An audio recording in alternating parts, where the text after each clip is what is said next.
So as discussed in the previous class, so the question papers are uploaded here. So can anyone share the screen with January 24 AN question paper?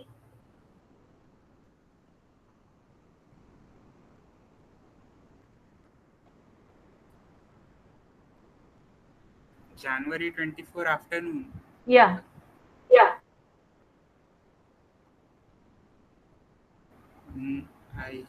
We don't have permission, ma'am, to share screen. So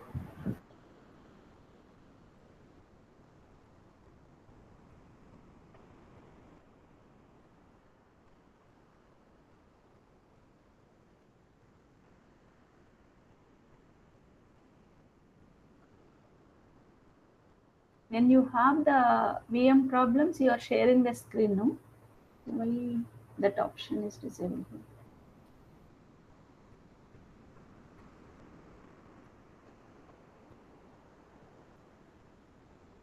Okay. So when I share my screen, I think some voice problem is going. That's why.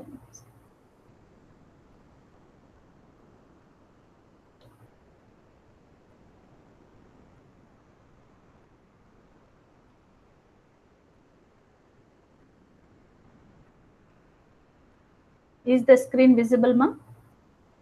yeah, yes, ma'am.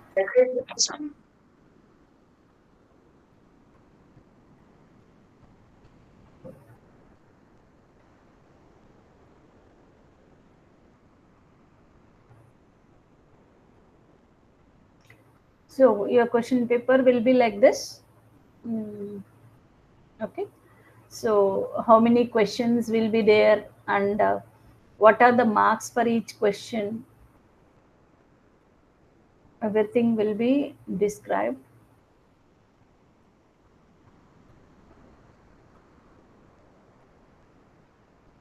Okay.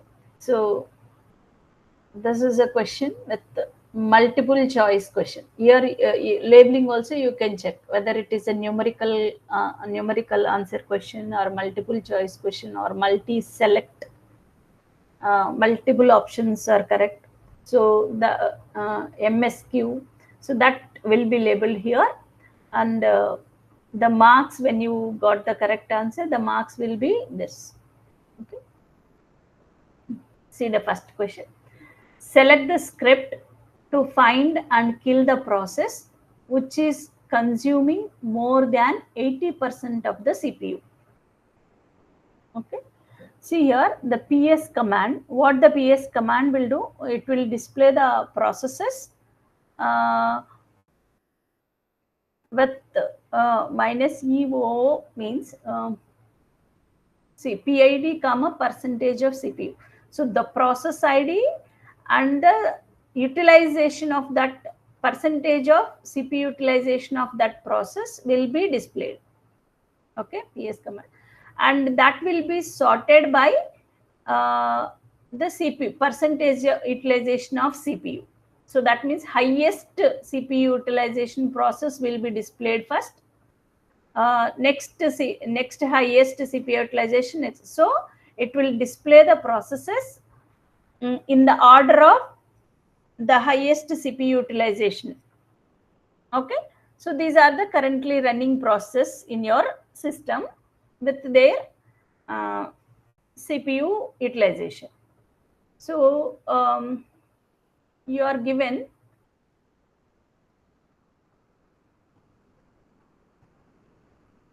exargs is used to pass the std out of one command to as an argument to another command. Exargs, this command, what it will do is it will send the output of one command to another command, something like your pipeline symbol. Okay. So we are asked to select the script to find and kill the processes which are consuming more than 80% of the CPU. So in the, say for example, in these listed out CPU processes, 243099 process, a process which is having this process ID is utilizing more than 80%. So this process is to be killed. Okay, like that. So the PS command, what so you check the options.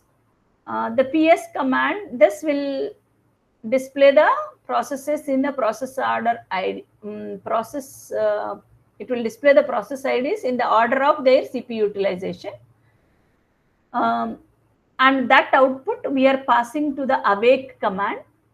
And in the awake command, $2 means the second field. Here we have two fields. The first $1 is nothing but process ID. $2 is nothing but percentage utilization of CPU utilization. So $2 means it will take the CPU utilization. If it is greater than 80, you are printing those processes which is taking more than 80% of CPU, utilizing more than 80% of the CPU. That output again we are passing to XORs and kill. So here this second part will generate the process IDs of the processes whose utilization, CPU utilization is more than 80%. So that XORs, what it will do, so that process IDs, the process IDs which are generated here will be passed to this kill command. It will pass that to the kill command, so that the kill command will kill the process, those processes. Okay, so the first option is correct. You are asked to find and kill the process which are consuming more than 80% of the CPU. So from this second command, you are getting the process IDs which are using more than 80% of the CPU. Those process IDs we are passing to the kill command. So it will kill those processes. So the first option will serve that. Whereas the second option is failed because here we use less than 80. That means it will kill all the other process except the high utilization process. So this option is wrong because here we gave less than. And the third option is wrong because we are comparing with $0. Here we are comparing with $0, but $0 means the entire line. $0 means the entire line. But what we want to compare, we want to see only those processes which are taking more than 80% of CPU utilization. So the CPU utilization is the second field of each line. So because of this $0 only, these two are rejected. Okay. So the correct option is the first option. Any doubt in this? Hello? Madam, what is this hyphen EO is doing? Extended options for your PS command. Let us look.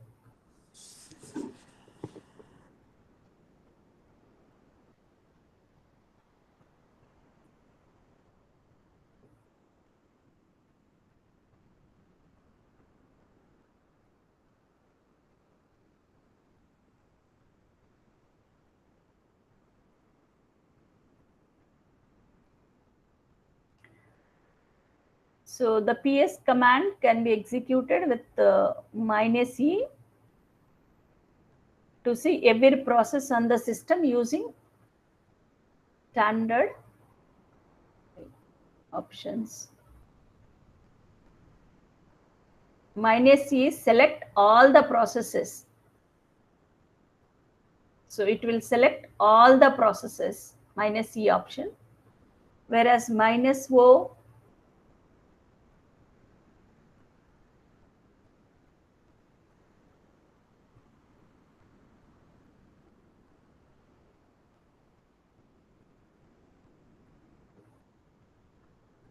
is a single argument in the form of blank separated or comma separated list. See, your input can be a comma separated or a blank separated or a new line. Okay, so like your processes are listed here in any order, like all the processes can be listed either a space separated, so that output separation while displaying the output separation can be either a space or comma or colon. So to specify that, we use E option, O option. Select, to say that select all the processes whose process ID and their CPU utilization. Thank you. Separated by either a space. Thank you. Now, so already the functionality of that is given to you. See here how it works. The first part, how it works, is already given to you. So it will display the process ID and the CPU utilization with the space separation in the sorted order of highest CPU utilization. Okay, this part working output, how it will be, is already given to you in the question. Okay. Thank you, ma'am. Thank you. Okay. So the next question, what does the following script do? So while read minus R line means it will read the value line by line from your input device. Okay, from your standard input, it will read line by line. Do if okay, this square bracket indicates condition testing. So if the line is equal to end of the line, end of file, that means so you are reading line by line from your keyboard. When it will encounter end of file, if nothing is there, when you have a null value, so when you read, if you didn't get anything, so that is treated as end of file. Okay, so if line equal to end of file, so if this is true, then this under condition, so this under condition, it will perform the second command only when the first command is true. Only when the first command is true, then this and will perform the second command. So underline, that means if you reach to the end of the line, end of your input, then break. That means you are asked to come out of the while loop. When you reach to the end of the file, you are asked to come out of the while loop. Otherwise, suppose if it is not the end of the file, so if that means this condition is failed. So if the first condition fails, the and will not execute the second condition. That means it won't execute a break statement. So it will come down. So echo $line. That means it will display that line. Yeah, so what it is doing, it is reading a line by line from your standard input. And if it contains some text other than the end of the file, then it will display that. It will display that. Done. And from where it is taking the input, it is taking this less than means input redirection. This less than means input redirection. So it will be reading the data from file 1. So this while read minus R line means it is from where it is reading the data from the file 1. And this greater than means output redirection. So your while statement, the output of this while statement, you can write it to file 2.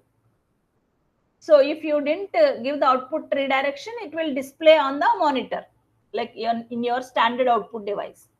But here we gave the output, it should display to the file 2. So that means the output of this file, this while loop, you are going to write it to file 2.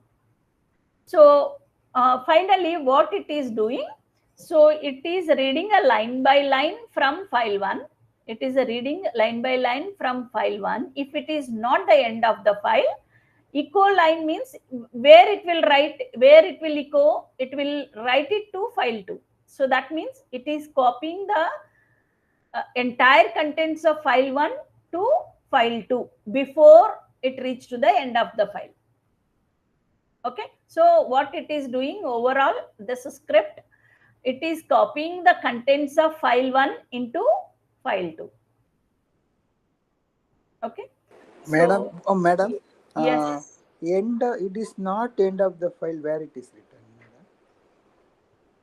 madam. Line not at the end of the file. see, this square bracket indicate that if it is equal to EOF, that means if it reaches to the end of the file. EOF, capital EOF means, see, End of file, madam. Yes. So if line equal to end of the file, that means if this is true, then it will execute break. This under condition will execute break. If it is the end of the file, it will come out of the loop. Okay, madam. If it is not the end of the file, then it will display. Where it will display? In file 2. This line is displayed in file 2. Okay, madam. Okay. Okay. Okay. Ma'am, I have a confusion. Yeah. So here we are using a single arrow. So that means if the while loop gets one line at a time, then it Yeah. will write one line, every line that file 2. Yeah. So in that case, it will So be rewrite you will overwrite. be left out with the only last line. Okay.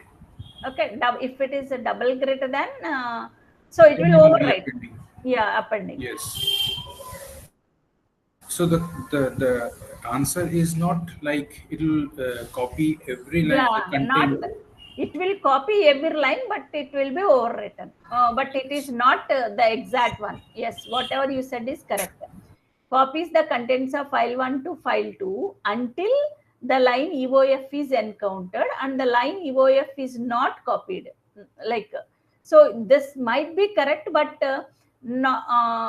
here he didn't say that the file 2 will contain the exact copy of the file 1. So it will copy. So whatever it is doing is it is copying the entire file 1 to file 2, but file 2 is overwritten every time. Yes. Maybe So that. the word content is not suitable in this. Yeah. Yeah. Yes. So I think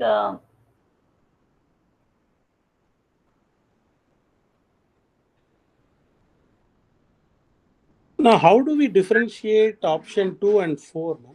yeah, 2 and 4 copies the contents of File is means the line is null, right? yes, yes.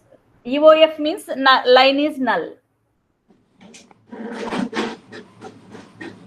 until the last occurrence of the line EOF is encountered and the line EOF is not copied.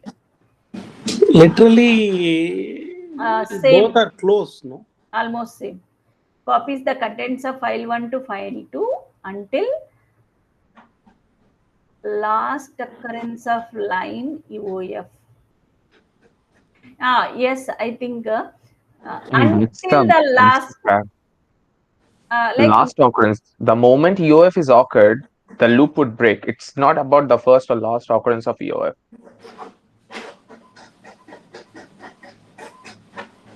Yes. And one more question, ma'am. How do we, specify UF? Is there any special character or something? Control D. Control D. See, I'll show you the demonstration.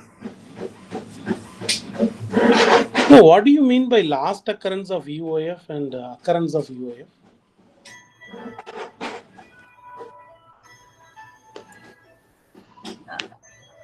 Like it will occur only once only. Only once. So Yeah. last occurrence and the occurrence has the same Both the meaning. same. If it is multiple EOF is coming, then we have a literally different meaning, occurrence or last occurrence. And we for sure any file, I think EOF the is going to be EOF only will one occur occurrence. only one occurrence. Yes. Only one. So here the statement is very ambiguous. Yes. Just maybe you can take it as a feedback.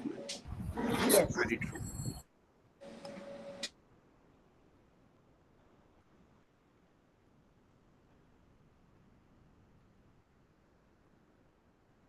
See, when you are creating the file, say for example, I think I have already the file 1, file 2, I'm removing them. Okay.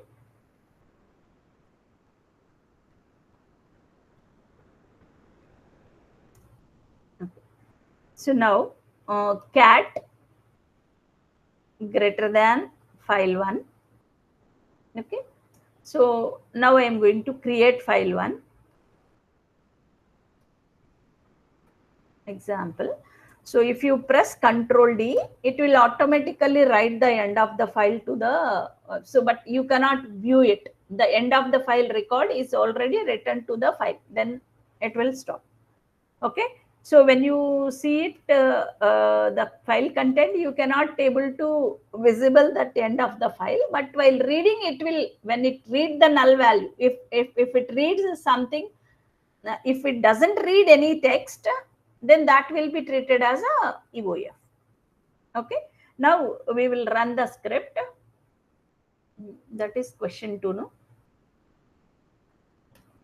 Ma'am, we can also come out of that by Control C also, no? If you say Control C, it won't it won't create the end of the file. Abnormally it will terminate. Abnormally it will terminate. Control C. With saying after that you got some error while creating the file. So whereas Control D means it will write EOF character to the end of the file.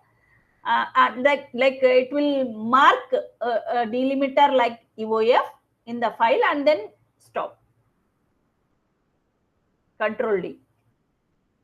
That EOF marking will be done in the file.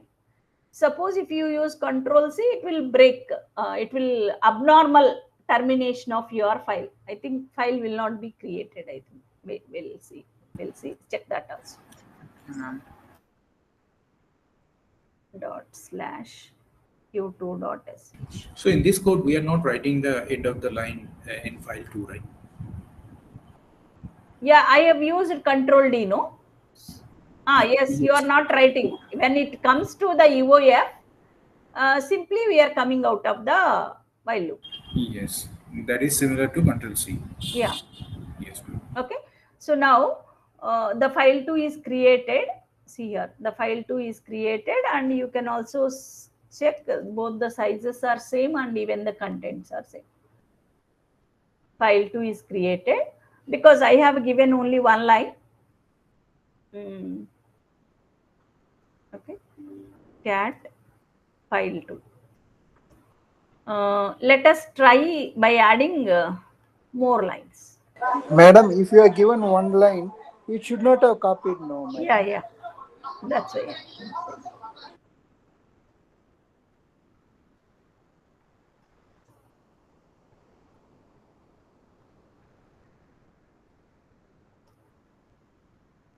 Let's try this time Control C. Okay. All right.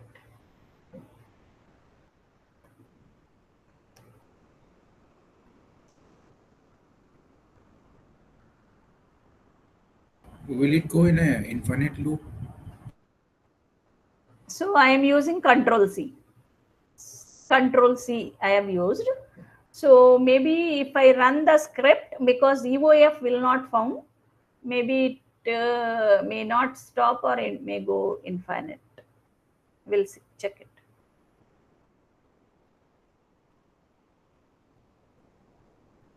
So it has not. Thankfully, it is not infinite. Displayed anything. That means file not at all created. Actually, to say the file 1 has not yet created. When you use Control C, we'll check it. File 2. So cat greater than file 1. So I'm creating a file 1 now. So ABCD PQRS. If I use Control C, so let us check. File 1 is created. So with ABCD PQRS. So when I run my script ./q2.sh,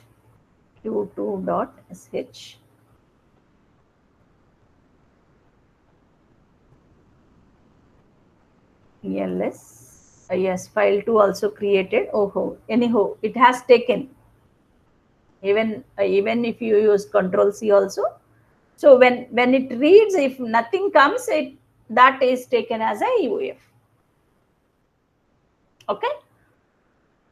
When you read the file, if nothing comes, that is treated as EOF.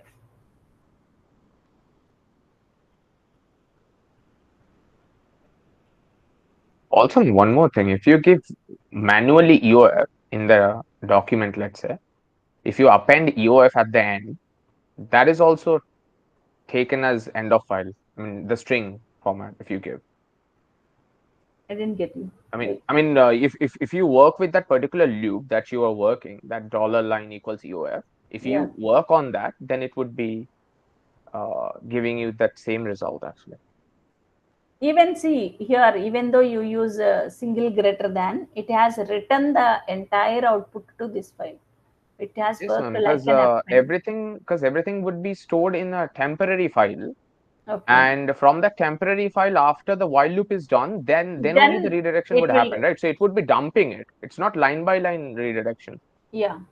So even we use a single greater than, it is copying the entire file. So like initially it will be in a buffer.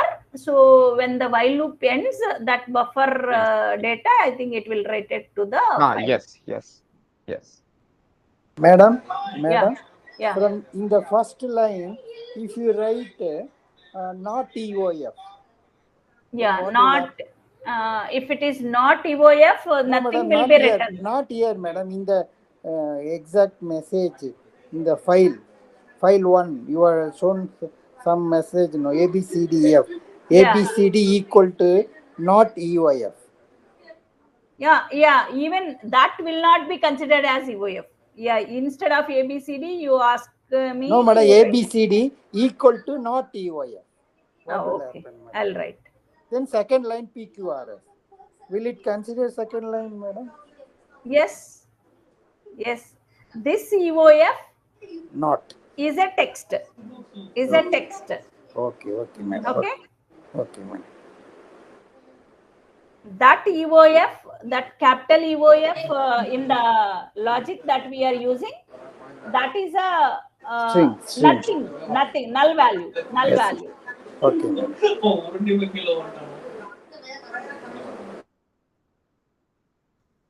Okay. See here, this EOF is a text.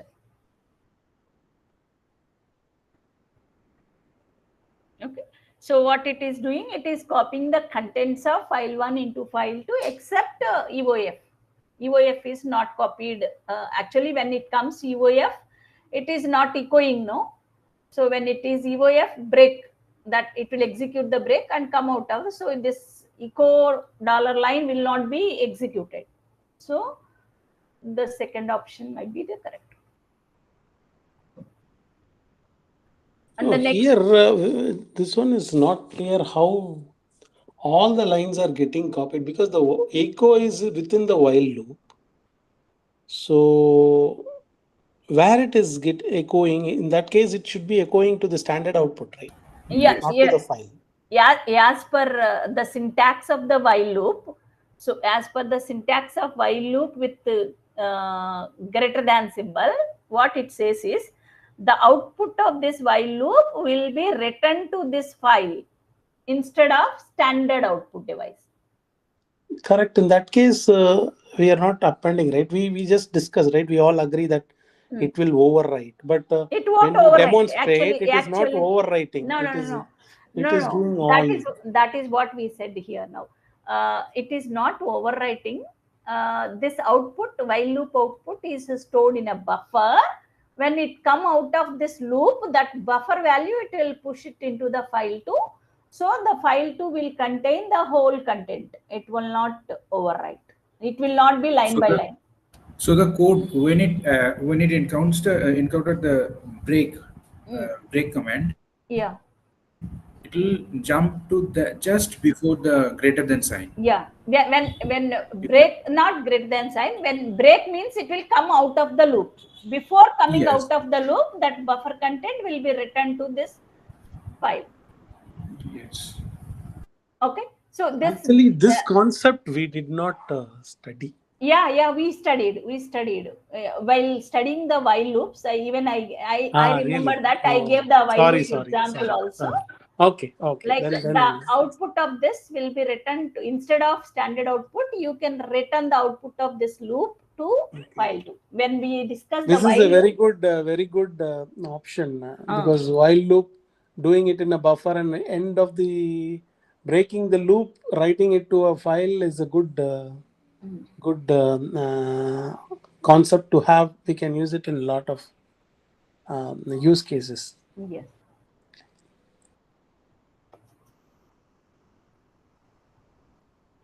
When we are discussing the options of the while loop, we discussed that in the class also. So the next question, what does the following script do? So x equal to 0 for number in 10 to 20 do. So number is taking the values starting from 10. So 10, 11, 12 up to 20. If number mod 2 equal to not equal to 0, that means if it is an odd number, it will not equal to 0. Then what it is doing, x equal to x plus number. So x It will is add added up with all the odd numbers within odd that numbers. range. Yes. All the odd numbers will be added between, all the odd numbers between 10 to 20 are added, and that sum will be displayed. So that is the code. So print the sum of odd numbers between 10 and 20. So even numbers you can rule out. This is count, and it is not the count, it is adding the values. Sum, it is sum. So the last option is correct.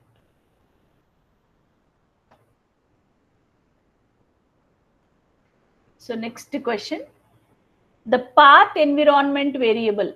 So what the path environment variable will do? It stores the PWT. I mean, Yeah. result. All the path of all executables it will contain. See, dollar path means it will contain, see, all your commands are nothing but executables. The path, wherever you find the executable files, those paths will be stored in a path environment variable. Okay, so it contains all the directories where the executables are stored, and all those paths are separated by colon symbol. Okay, so this is the one of the directory which contains executables, and this is another directory which contains executables. This is so all those directories are separated by colon. Okay, it stores a list of directories separated by colon. The shell searches for executable commands in these directories one by one in the order they appear in the variable path. So when you run a particular command, so what it will do, how it will be run, first it will go to the path variable, take the first directory, and it will search whether command means whether that the command which you are executing, the exe file is there in that directory or not. If it is not, then it will take the second directory and it will search whether the executable is there in that directory or not. So like that, it will take one by one from your directory, from your path, and searches. If it doesn't find in any of these directories, so it will indicate an error that this command doesn't exist. If it found in that directory, then it will execute. So that is what how the command will be executed. Select the command that does the following. So what here the script, my script, is taken as an example. If the command my script is run, check for my script in from current directory. You go to the local dot local bin directory. If the executable file name my script exists in this directory, run the specific file. Check for my script in /opt extra/bin. If it is not found in the step 1, then the next where you need to search is /opt/extra bin. If the executable file my script doesn't exist in local bin or in opt extra bin, then run one from the /opt extra bin. The same flow should be followed if the command is run from a script. Okay. So what it is asking you is, first you search for this file, my script, in this folder, in this directory, from dot local bin. If it is not found there, you need to search from here. So like that, you need to search the entire path one after another later. So which command will do that is, so how it will it will search this as the first one. So when you update your path variable with this as the first directory, colon, and then this as the second directory, colon, and the remaining path what you have in your path variable, that it should search. So what you are doing is you are updating the path variable. So for that we use this command. So export path equal to, so first thing we need to search here. So that directory we are including, colon, and the second one we need to search in this path, colon. $path means the remaining it will append whatever you have in the previous path, that it will append here. So that it will first search here. If not found, it will search the second one. If not found, then it will search the remaining path. Have you got it? Ma'am, why do we need to use export? Without export, why wouldn't it work? Like to update the path, you need to use export. So ma'am, this is the case. So if I want to update path, and if there are other shell environment variables, then for every variable that I have to use export, or it will work without export? Yeah, you have to use export command only. If you want to say that normal variable you are updating.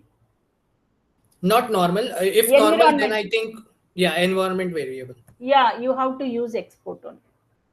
Environment. And if it is not an environment variable, then we can directly update it. Yeah, you can directly update it. It will override the previous content.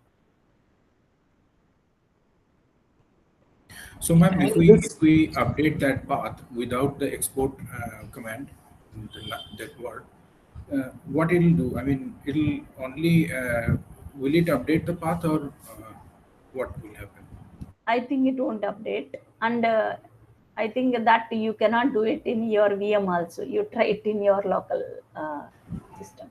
Okay. This colon, why we give colon? The default separator, directory separator in the path is a colon. Can we go up in the question? Yeah, just a little bit up in the question. Yeah. Wait, see here, the $path, if you display, so all the directories are separated by colon. Okay, so you want to run same like how it executes the path. So you should execute this command same like how your path, when you execute your script, how it will search. So it will take one by one directory from the path and then search it. So if it needs to follow this order, then what we need to do, we need to update the path variable by including this is the first option and this is the second directory option, and the remaining path options.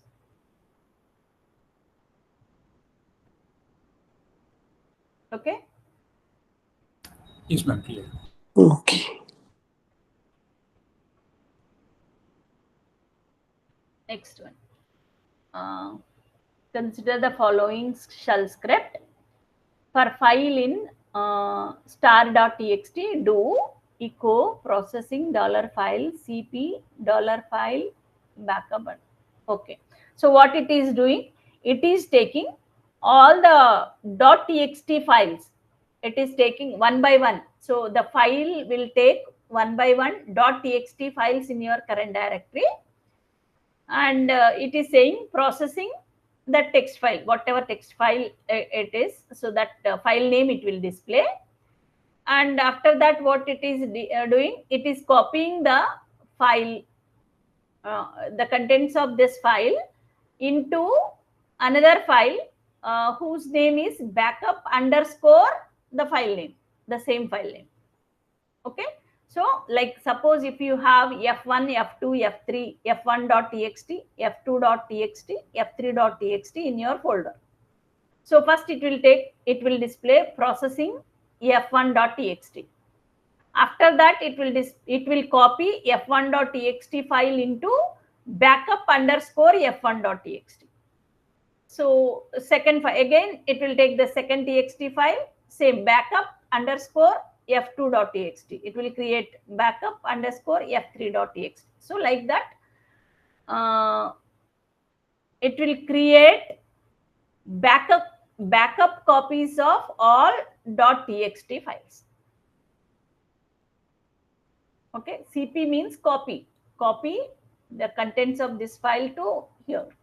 So it is creating one more copy, backup copy, with the names backup underscore same file name. Even we can demonstrate this. This echo processing $file, what it does here in this? Display message. This is processing f1.txt, f2. Like it will display all the .txt file names. Yeah. Okay. It says processing 1.txt. Yeah. And then it does and then processing 2.txt like this. So these are all the txt files we have. So if we run the script, the script is, I think this is which question? First, we need to delete those backup files. Yeah. I'll delete. Wait. Let me check where the question is. Yes. So first, let me delete the backup rm backup star.txt.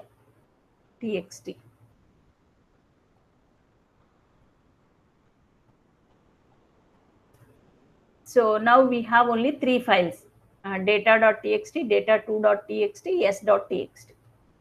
So now if you run the script, so the script is this one, q5.sh.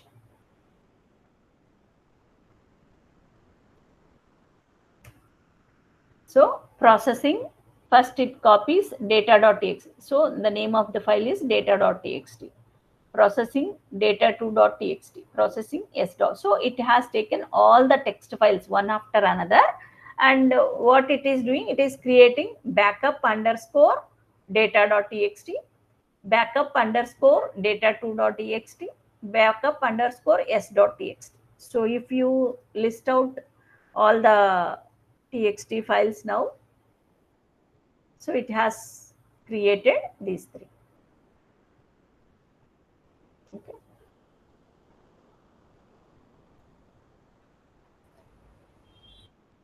So it will create backup copies of all the .txt files. This code.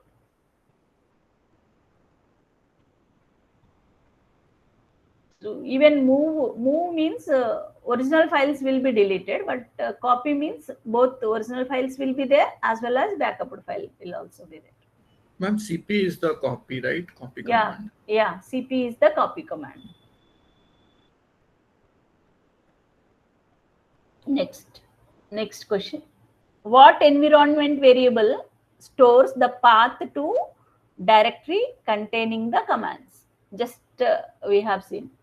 which environment variable will store the path to directories that contain commands means executables. All your Linux commands are executables only.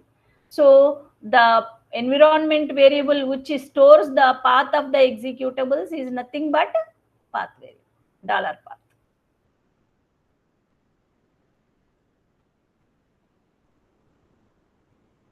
Ma'am, what dollar user is stored? Username. And home is the home path, right? Yeah, home path. You can check out.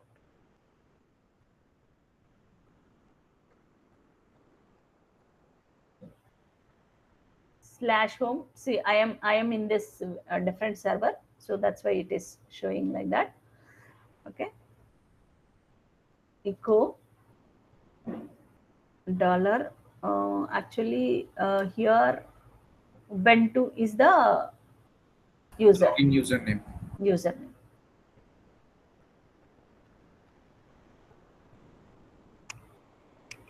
Present working directory. PWD. So next question.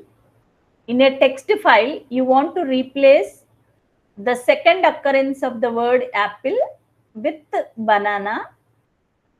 Which said command is used? Which said command would you use? Okay. So if you use set command, yes, S is search and replace.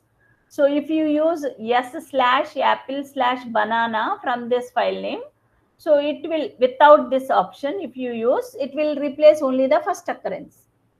Okay, if you doesn't use any of the last options, it will replace only the first occurrence. If you use /g, if you use /g, a global replacement, that means all occurrences will be replaced if you use /g. Suppose if you use n value here, so that nth occurrence will be replaced.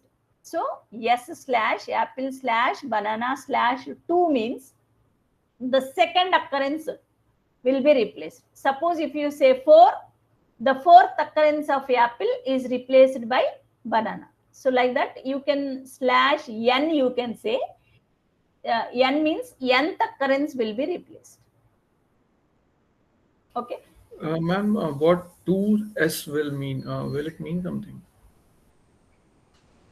Third option. It indicates the second line. Second line. In the It's a second line line, addressing. second line. And even in this G2, G2 means starting from second occurrence, it will replace all other occurrence. So this G, after G, if you use some n value, so it will start replacing from that occurrence, to till the end of the file, it will replace.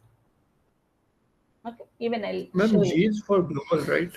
Yes, global.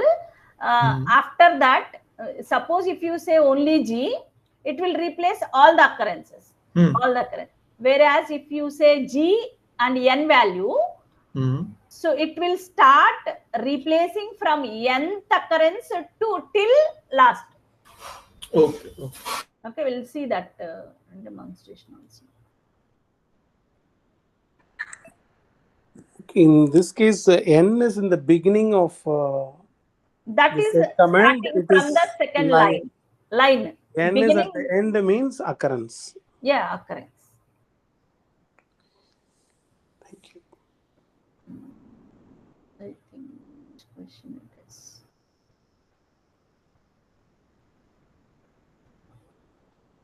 Q5, Q9. Is it Q9?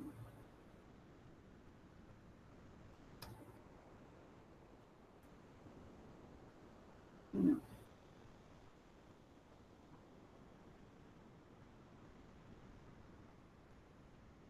Or we will simply do that. S.txt will directly read the command.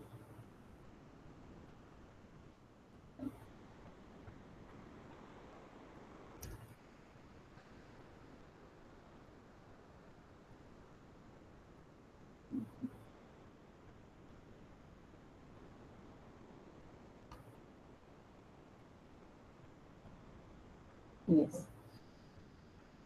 So this is, say for example, a text file. This first apple, and this is second apple, and this is third apple, and this is third apple, apple. So many times apple came here. 1, 2, 3, 4, 5 times it occurred. So if I say the such said command is, so said yes, so we will use yes slash apple slash banana slash. So if I didn't give anything, if I didn't mention anything,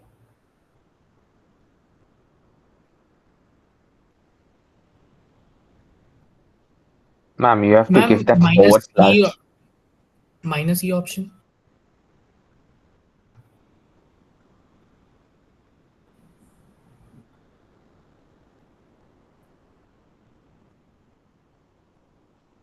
Ma'am, you still have to give that forward slash because the S is the syntax, right? S slash after value, banana. then yeah. So the first occurrence is replaced by banana. The first occurrence is replaced by banana. Suppose if I gave slash G here, so all the occurrences are replaced by banana. Suppose if I say, I will give the reverse here. So now I have all bananas. No. This replacement doesn't affect the original file. So you can see only output, only it will be reflected. It doesn't affect the original file. Okay. So now what I am doing, I am executing the same command with two option here. With the 2. So that means it will appear something like this. See here. It will start from the second occurrence and replace all other occurrences of that current line. See here. After G2, it will start from the second occurrence, okay, and replace all other occurrences of that current line only. Current line. See here. This line doesn't affect it, this line doesn't affect it. Okay. Actually, ma'am, I think every line will be executed and the second occurrence will be replaced, right? Okay. In the every line second occurrence, you are saying? Yes, ma'am. Yeah, we'll add one more occurrence in the second and third line also. Yeah, sure. Insert. Because it's saying globally, so we have to run for each and every line also. Yeah, we'll see.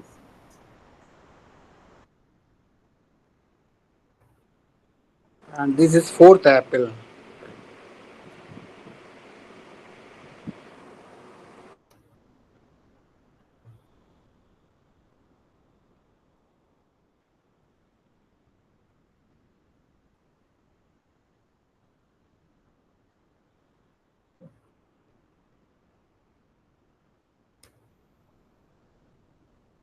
Yes.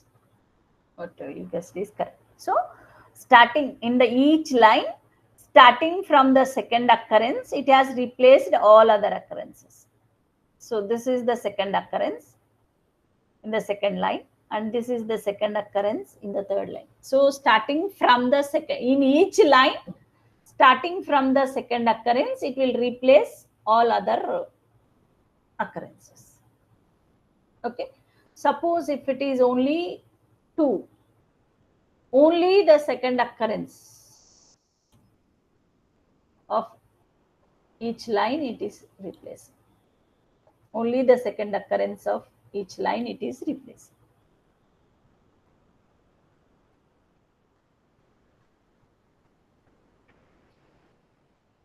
Okay. Now, what is the difference between this and G2, madam? It already takes only in second occurrence of each line. From and G2 See, from second occurrence, all other occurrences of that line it is replaced. Whereas 2 means only second occurrence will be replaced. Thank you, madam. Thank you.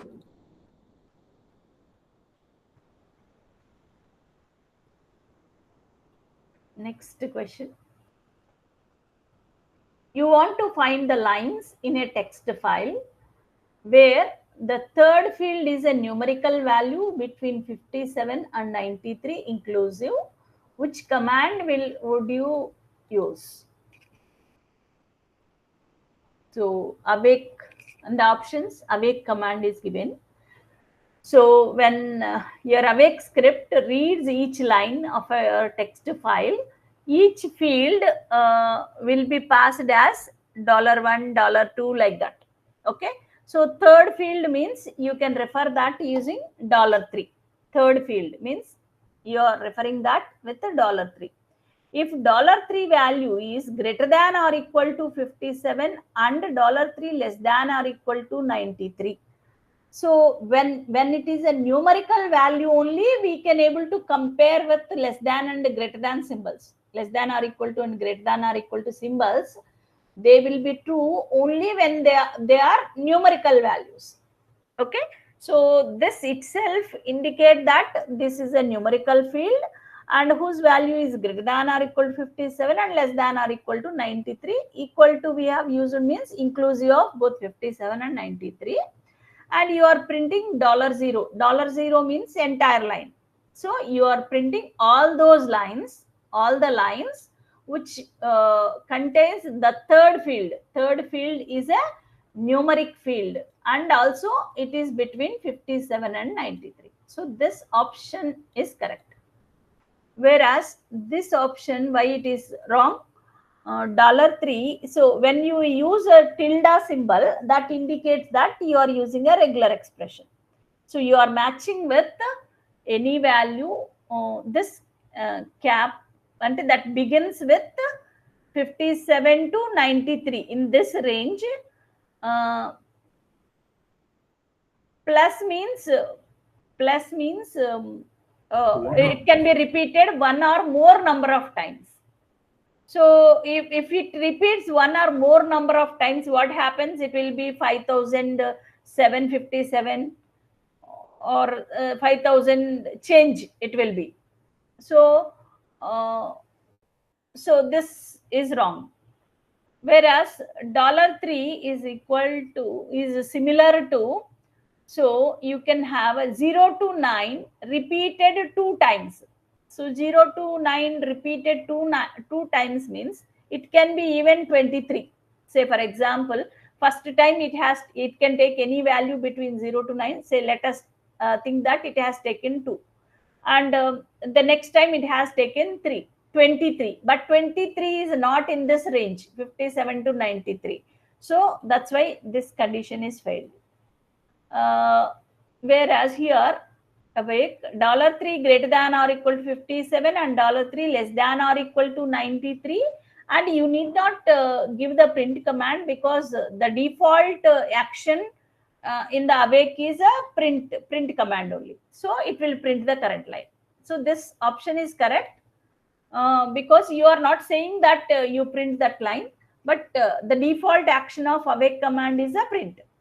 So it will able to print the current line which satisfies this condition. And the last one is, this is the same as the first command only, except that it is checking whether it is a digit or not, whether it is a so numerical value or not. So to check that, we have a this class variable. Digit is a class. So that will check whether this $, is a digit.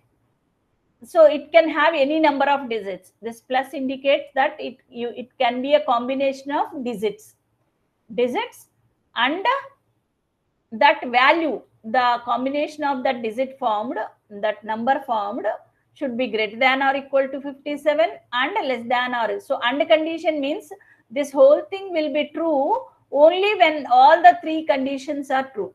It should be a numerical value, it should be a digit, and its value must be between greater than 57 and less than 93. When all the three are true, then only it will do the print. You can even without this print also it will print. So print means it will print the current line only, the line which satisfies that condition. So Madam, please explain the second line. Second one, why it is. So what it is saying here, 57 to 93.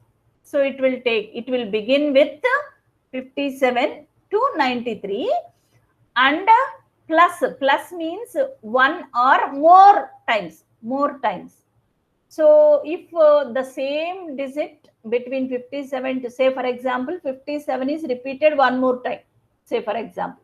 So then it will be 5757. That means 5757 or 5700 and change. You can have any value between 57 to 93. Or this will be, suppose this plus means it can be one or more number of times. One time means it is okay, but more number of times if this is repeated, that will not be between 57 to 93. If plus is removed, it is accepted. Yeah, if the plus is removed, then it can be acceptable. Okay.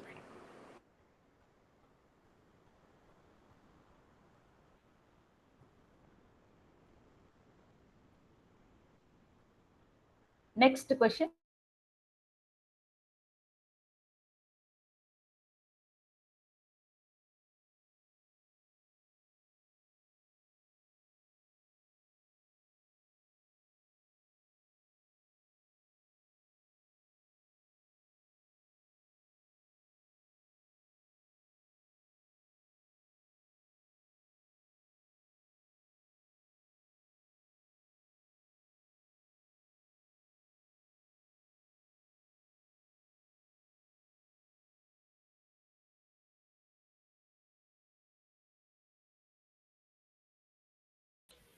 Hello, am I audible, ma? Yes, ma'am. Yes, madam.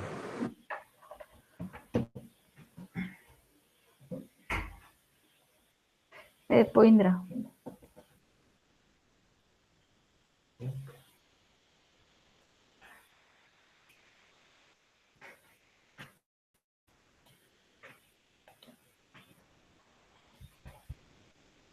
Is the screen visible, ma? Yes, ma'am. Yes. It's Yes, ma'am. Yes, okay. So select the correct options to validate whether a string variable contains only digits, dot and a minus in bash script. Okay, so you are given a string and the content of that string should be, it should contain only digits, dot and minus. So other than these three, it should not contain anything. Okay, so that shell script you need to find out.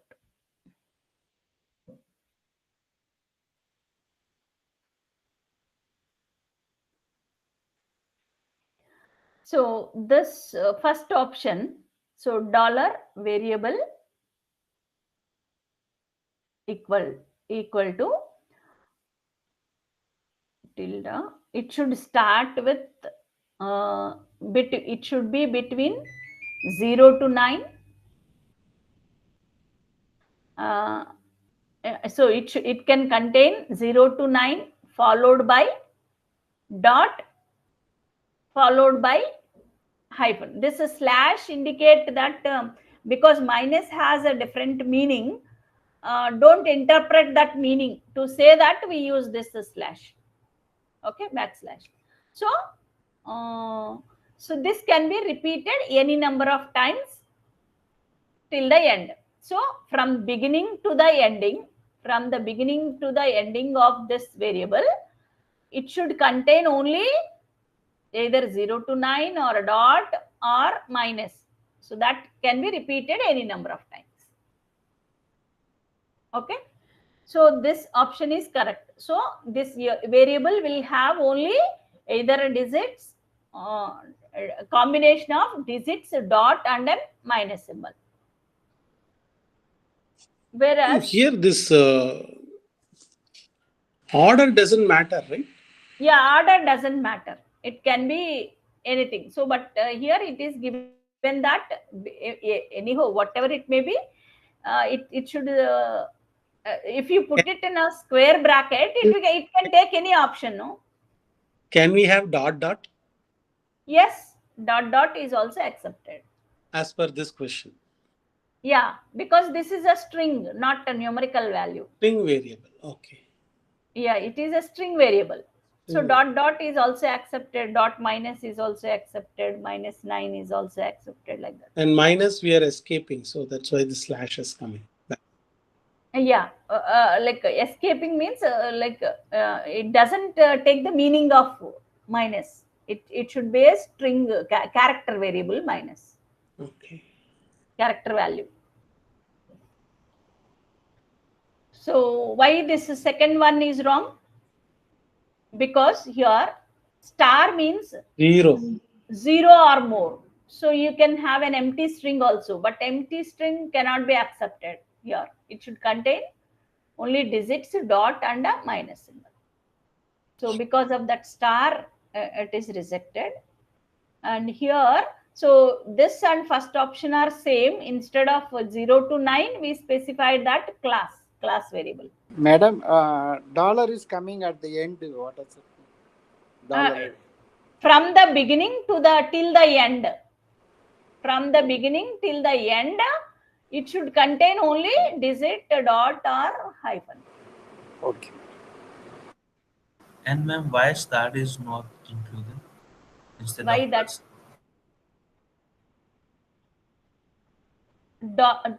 That means it should start and end with only these three. We are saying, if you say cap and dollar, that means in between whatever you have from the beginning till the end, it should be a combination of digit, dot and hyphen minus. Ma'am, so star will be same as the second option. But second option, after this you have star, no? Plus means it should occur once or one or more number of times. At least either you have one digit or at least one dot or at least one minus you will have in case of plus. In case of star, nothing can be selected here. So it can be even an empty string also. So, but empty string is not accepted as per our assumption.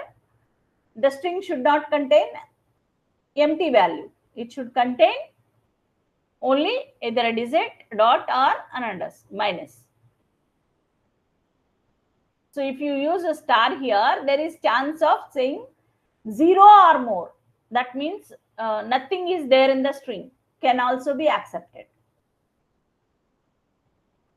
Ma'am, normally when we use digit for a class, we use specify double brackets, right? Here we are using only a single bracket. Why so?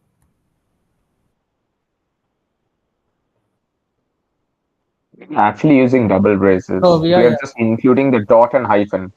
correct.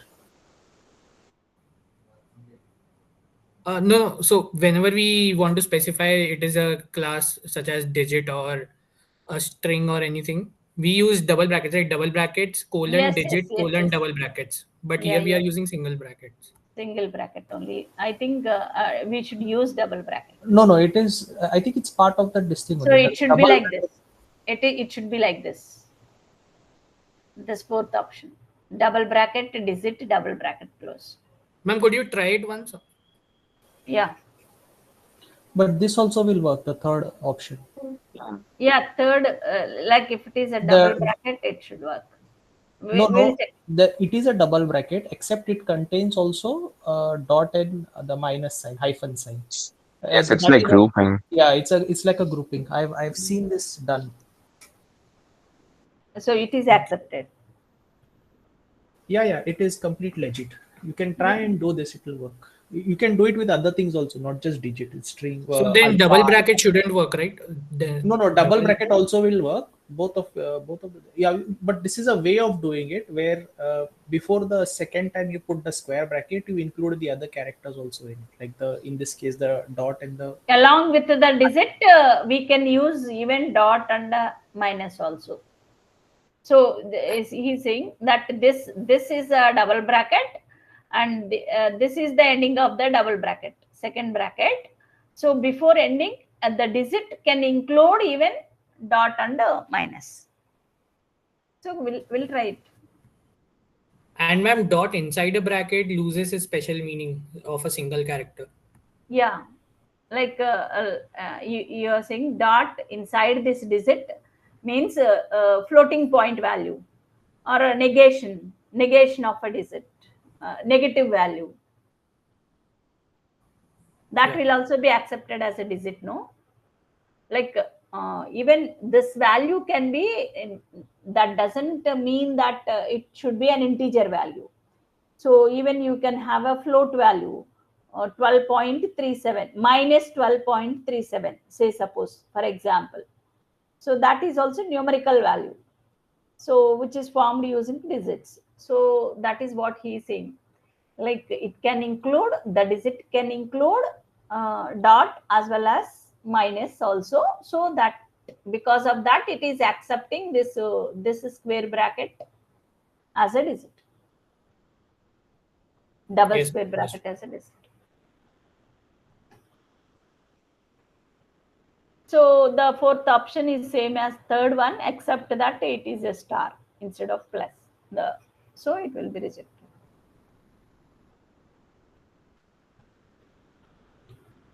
So the next question. You need to extract all lines which contains URLs from an HTML document. Which regular ERE, extended regular expression, would you use? Use the sample input and output for your reference. So this is the HTML file. From this, you need to extract all the lines which contain URLs. That means anchor tag, href equal to, if you have something like this. So whatever you have after href between the quotes, that is the URL. So those URLs, all the lines that contains URLs, you need to extract. Okay. So among the options, so href equal to, it should be like this. Yeah, the line should contain like this, href equal to double quotes. This parenthesis is a grouping, and inside the square bracket cap means except quotes. Except quotes, you can have anything, and that can be repeated. That can be repeated. And this question mark is nothing but an optimal way of selecting the inside characters. Minimal path selection. We say that this is a minimal path selection. So what it is saying, hey, href, it should be like this, href equal to, it should start with quotes, and then other than quote, you can have any number of characters here, anything here, and it should end with this quote. After grouping, it should end with the quote.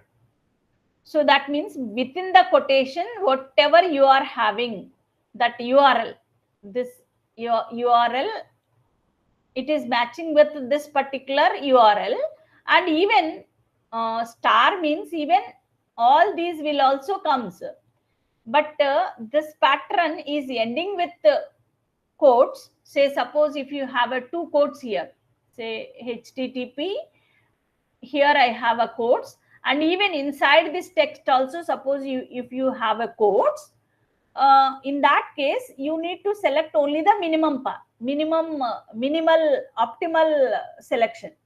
So that means whenever you encounter the first quote, first closing quote, there you stop. Okay. So that means it is matching this particular URL, ahref equal to this quote to this quote, it is matching. Okay. So all the lines that contains this pattern will be displayed. So this is the regular expression pattern that you need to use. You can use it either in the awake or sed script you can use, or grep command you can use. So this is the regular expression that you need to write. Okay. So why this? Madam, why question mark?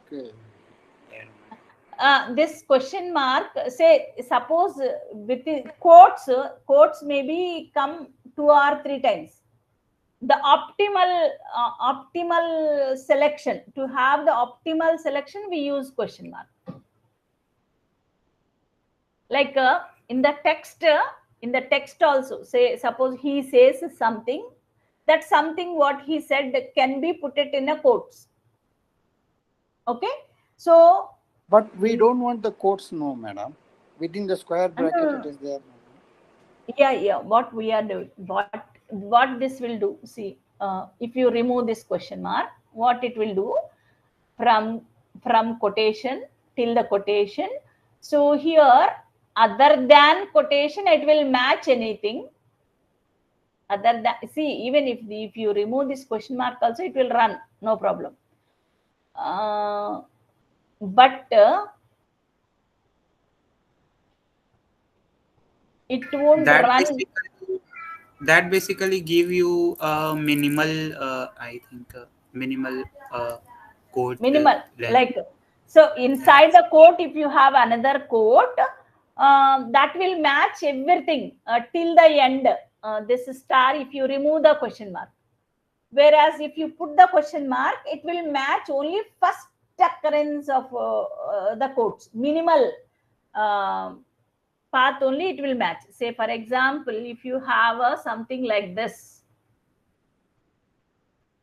Okay. Wait. Suppose if you have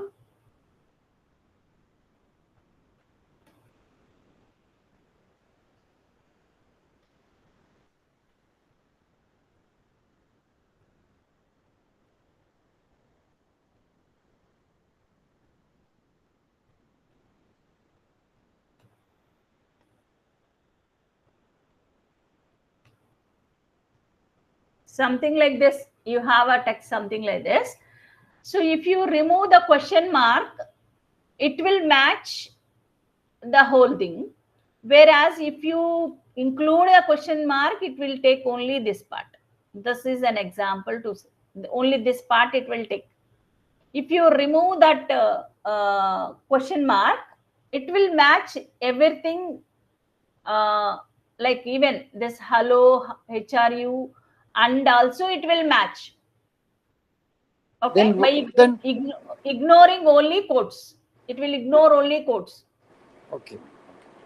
Okay, but in this everything other than quote will be matched.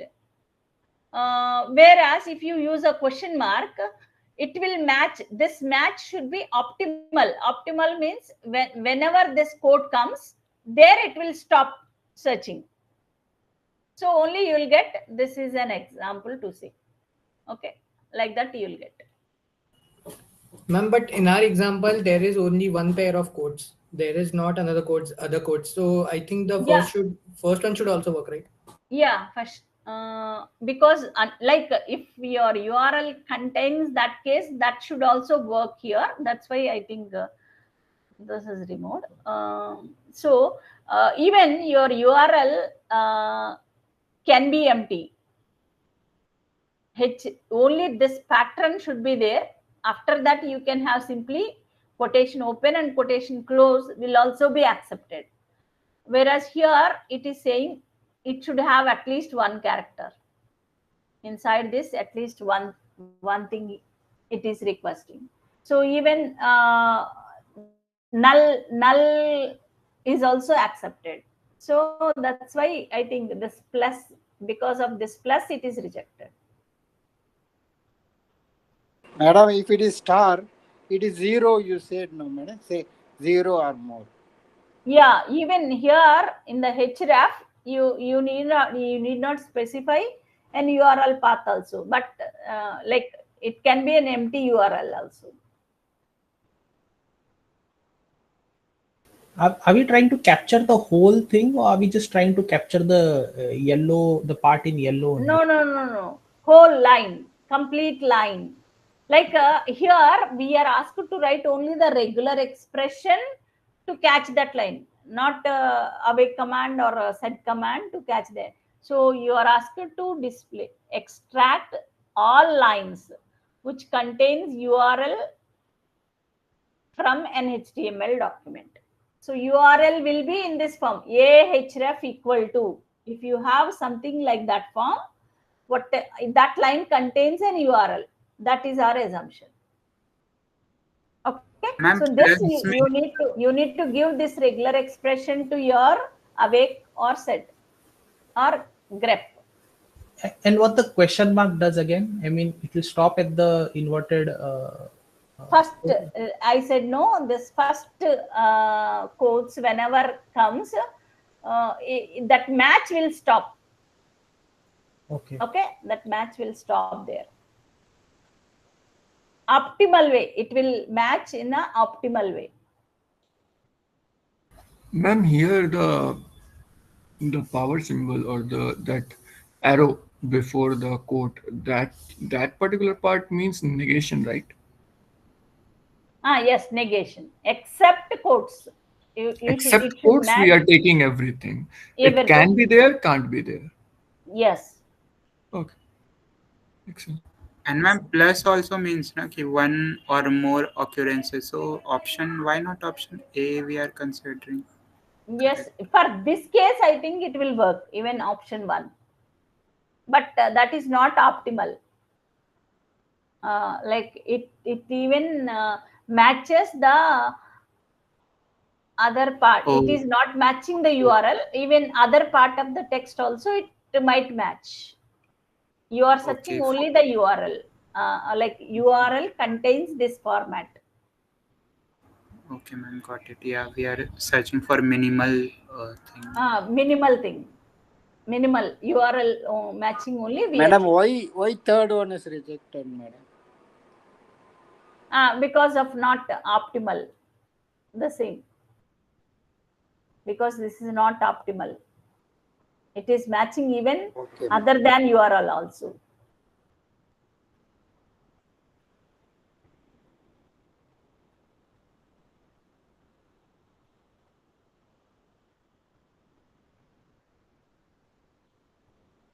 So the next question.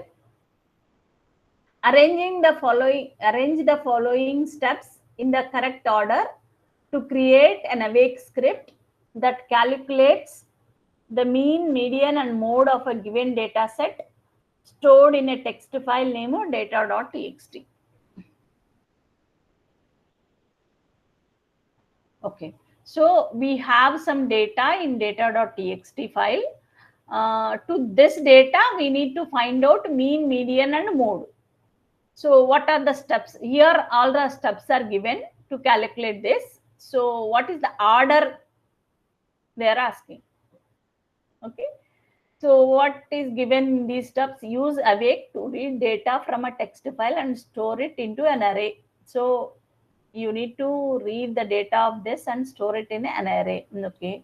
Calculate mean by summing up all the values in the array and divide by total number of values. So this will find the mean. Okay.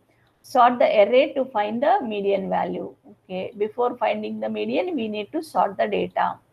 Calculate the mode by counting the frequency of each unique value in the array. Okay. Determine the value with the highest frequency as the mode. Okay. Print mean, median, mode to the terminal. Prompt the user to enter the file name containing a data set. Check if the specified file exists. Okay.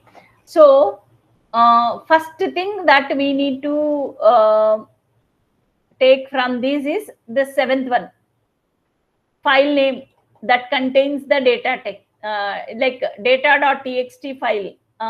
Because this file name is given, but this option is given. So first thing is we need to read the data set, name of the data set, and whether the data set is accessible or not, we need to check. So 7th and 8th will be the first option. After that, we need to calculate the mean. So first we calculate the mean. No, then read the data. No, before calculate. Yeah, read the data and one by one line, and then we calculate the mean. After that, sort the data. No, ma'am, because, we also have to check if the file exists. yeah, 7 and 8. First you read the 7. After that, 8. Okay. Data set exists or not. If the data set exists, then we need to read the data from that file. After that, we need to find the median by summing up all the values.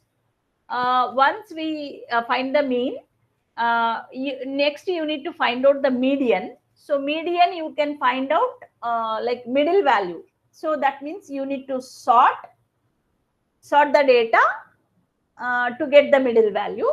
So the option 3 will be done next.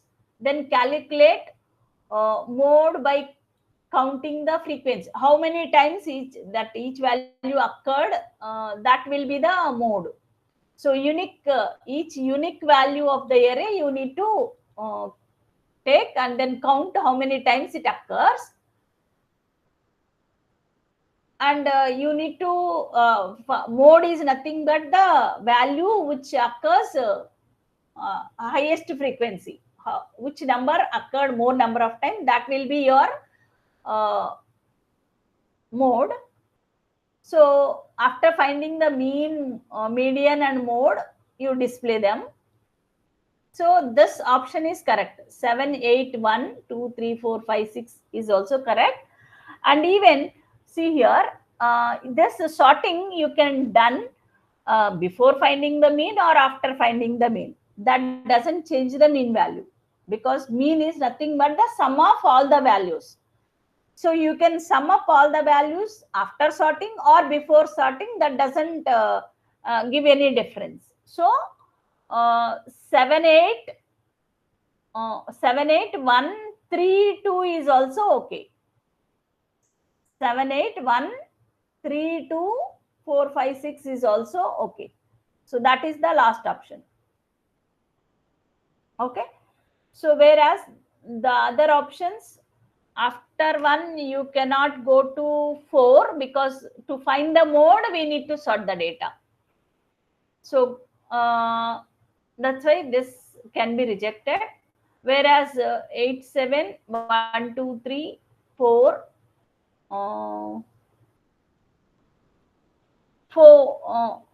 1, 2, 3,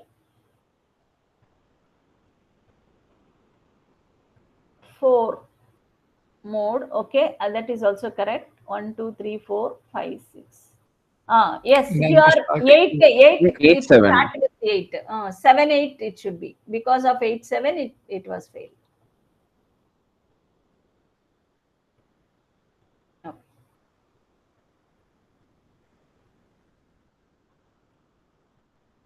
Next question. Choose the correct corner cases from the std in that makes this set command fail to replace all the 3 character month names with the corresponding numbers. Okay.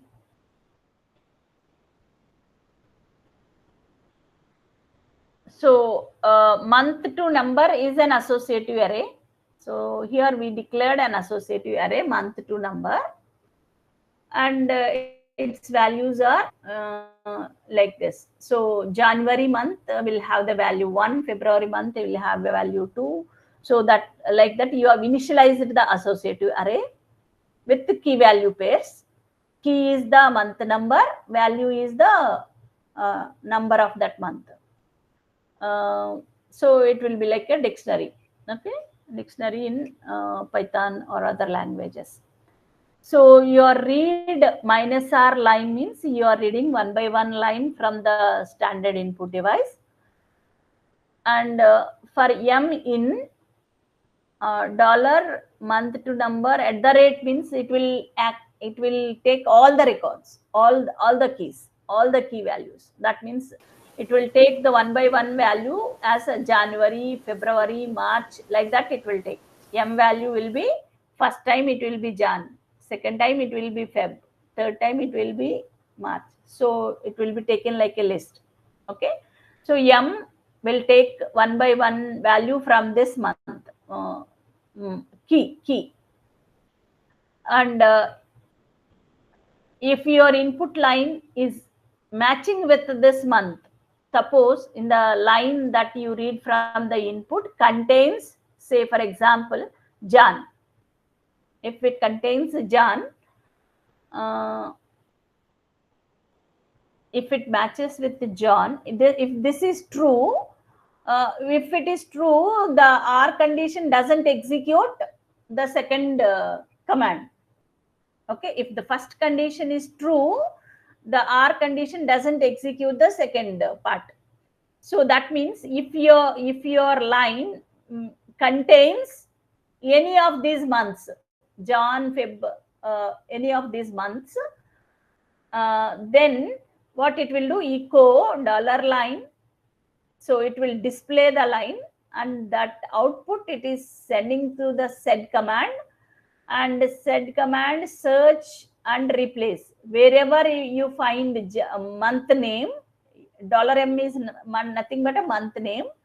Replace that with month to number of dollars. So that you replace that with the value of that month, So this sed command is a search and replace. So what it is doing, it is replacing the month name with the month value, month number. So when it is doing this, if your input line contains the month name, any of this month name, then it will replace that with the month number. So done. So what we are asked? Ma'am, why do we have a negation in front of month to number in the array? In the for loop? That's the index. Yeah, it's for the key value, keys, for the keys. At the rate, Indices. you are asking for at the rate symbol. No, the negation.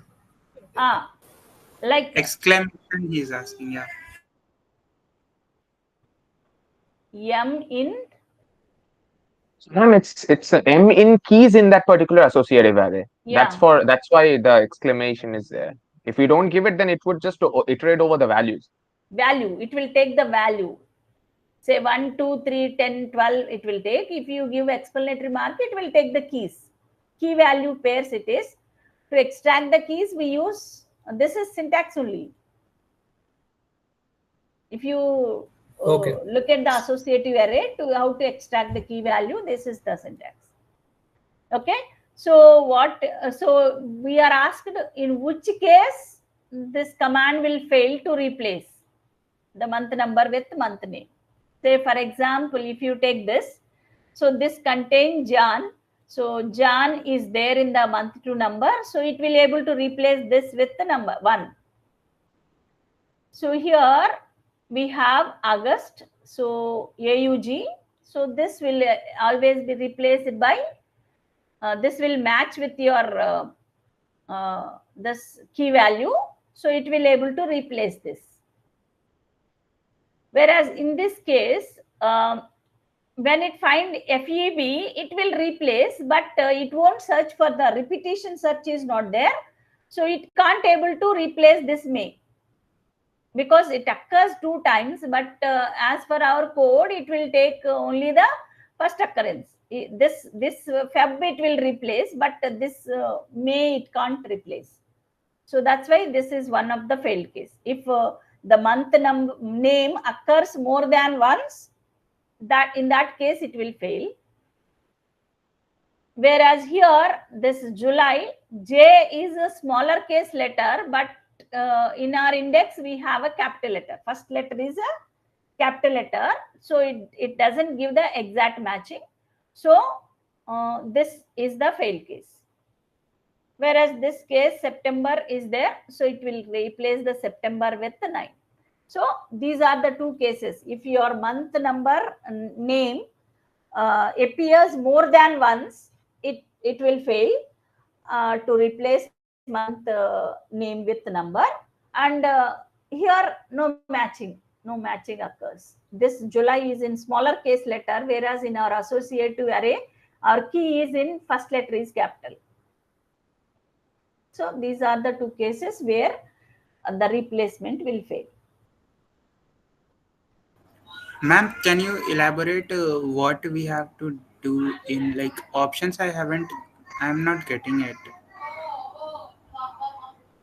Yep. Like what we have to do? Is it the outputs of this file? No. We are reading, this is the input given to you. This is the input line given to you from your standard input device, STDIN. Okay? Okay. So in this line, it will search whether this line matches, this is C here, matches with M. M is nothing but the keys of your months. So this array. So Jan, Feb, March. So with any one of this, it will, is it like this? Is this line contains a word of the like this, Jan, Feb, month name, is it contain month name or not? You are searching. Okay? Okay. Here. Okay. So if it contains the month name, if the month name, that means this is true. When it is true, it won't execute this. It won't execute this. So what it is doing, it is replacing this echo pipeline symbol set command. What it is doing in that line, it is replacing the month name with the month number. Yeah, that I got it. So month name is replaced by month number.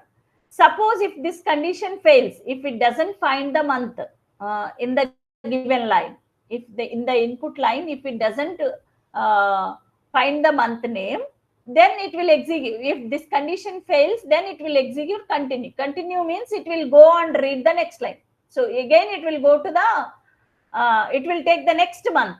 So first it will match with Jan, and otherwise then it will match with Feb, it will match with March. Like that, it will read the next value. It will match with the another value.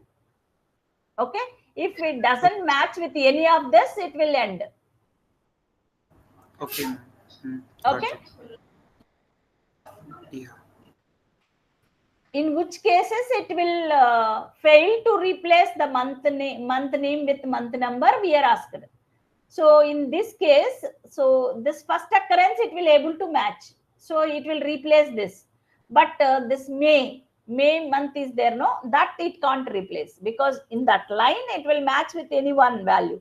First occurrence, whichever it gets, that it will match. So it will match with Feb and replace the Feb with 2.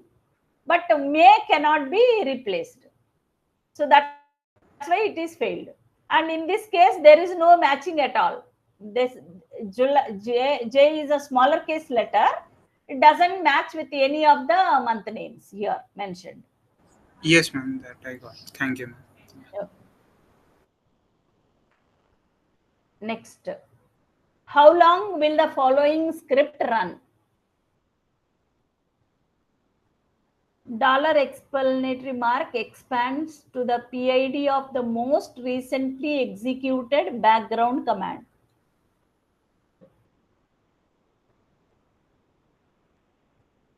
Okay. So this $! Mark means, the meaning of this is recently executed background command. The meaning of that is recently executed background command. Provide the answer in integer. Yeah. Ma'am, in the previous question, can you just go back to the previous question, ma'am? Yes. Ma'am, in this, the loop will run for 12 times because we have 12 values. Yes. So, ma'am, for the third option, when the loop goes for Feb, it will replace Feb. And when the loop goes for May, it will replace May as well. because the loop is working in that way, ma'am. No. Wait, what happens here? M will take the month. So Jan, first it will take, M takes John. So it will match with, okay, not match. So it will continue. It will take Feb. So it will replace Feb. It will replace Feb correctly. Okay. So M will take now March. So I think it will replace even both the cases you are saying, because Yes, ma'am. M is taking both all the values. Yes, Like ma'am. this is a for loop. So we didn't mention break here anywhere. So it will execute. So even this option will be correct. Ma'am, can you Will check able to once? Because I think it won't work. You see the field separator. The field separator is weird in each case. So it might be taken as one line. Can you just run this if possible? It has Yeah. to be taken as one line. Yeah, exactly. Yeah. Because the field separator is by default the next line, right? Or the space. Yes, yes, yes. So it's their comma space, right? So we have to explicitly mention while we're reading that what is the IFS. See, it is reading line by line. Read line by line. So entire line, in the entire line, it will search. No, let it read the line, but the loop will run 12 times, right? Yeah, we'll try to run this. This is question. Wait, let me check where it is. I think.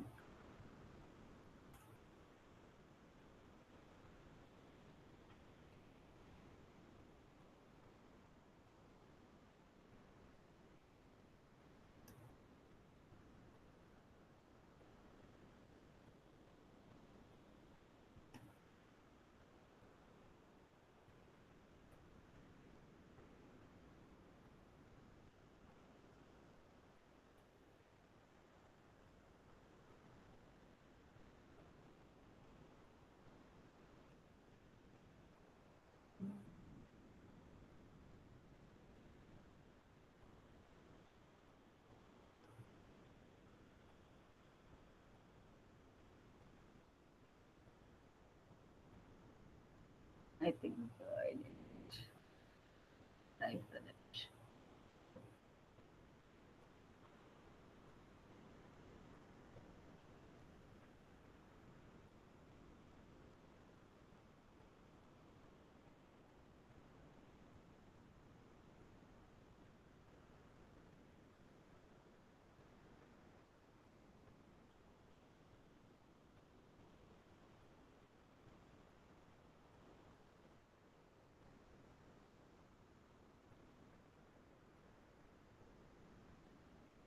I think I have not written the question, so we'll type it. So at the end, we'll type and check it. Okay. At the end, we'll type and check it. We'll see the remaining questions and then come back. And you can do OCR, like you can take this screenshot and give it to ChatGPT and say do OCR. Then it will give you typed bash cell. Just click print screen. Yeah, this would work.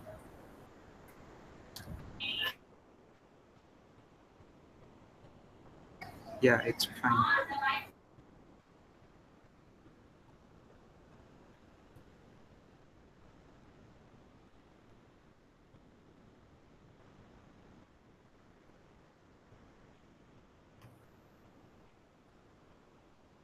OCR, ma'am. Yeah, you can write this also.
While loop is added, actually. It's not there in the main question. Yeah. Yeah, like I think it added by itself. Like this. We need to modify it a bit. I think the read line is reading just one line. That's why it added it to read all lines. To read Yeah, all the ma'am, lines. So it is only reading once, one line. In our example. I mean, the original question, it is reading only once. Yeah, it is reading only once. So once we because of that only that second two replacements is not done, because here we are reading only once. When we go to the while loop second time, it will read an empty line. But you are asking for loop, no? Okay. Ma'am, just remove that while. No, line will be line only, right? Because we are taking dollar line. So whatever is the dollar line is going to stay until we finish all the 10 iterations. Yeah, while read minus r line, do m in this, do. There is no while also. Not needed, ma'am. We just need one line only. Just, yes, there is no loop. Just this. Doesn't that require the semicolon also. Ma'am, last done has to be removed.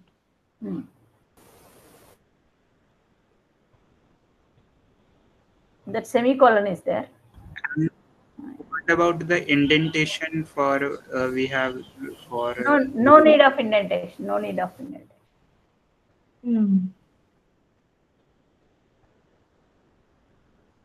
Okay. Is there a comma?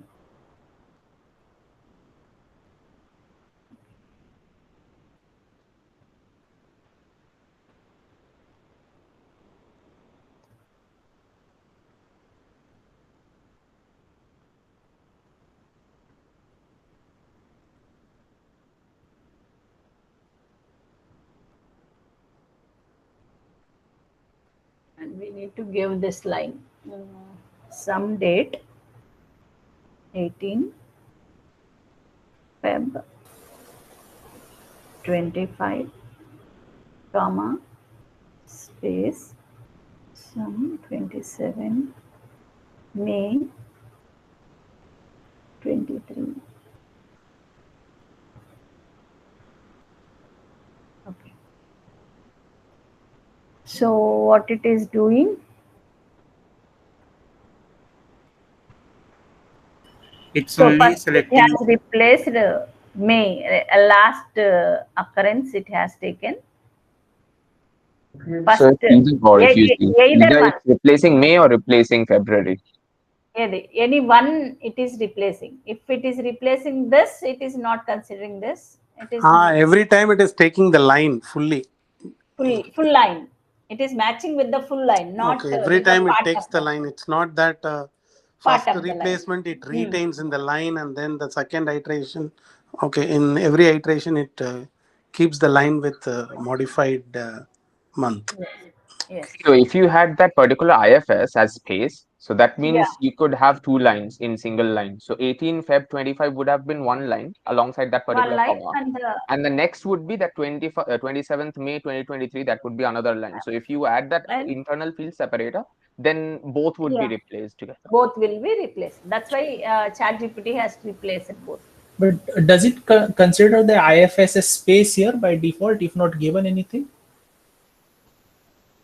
No, it won't. This whole thing /n only it will take /n. When you press and enter, that is considered the end of the line. So this whole thing will be considered as one line only, line by line. /n only it will take it as a delimiter.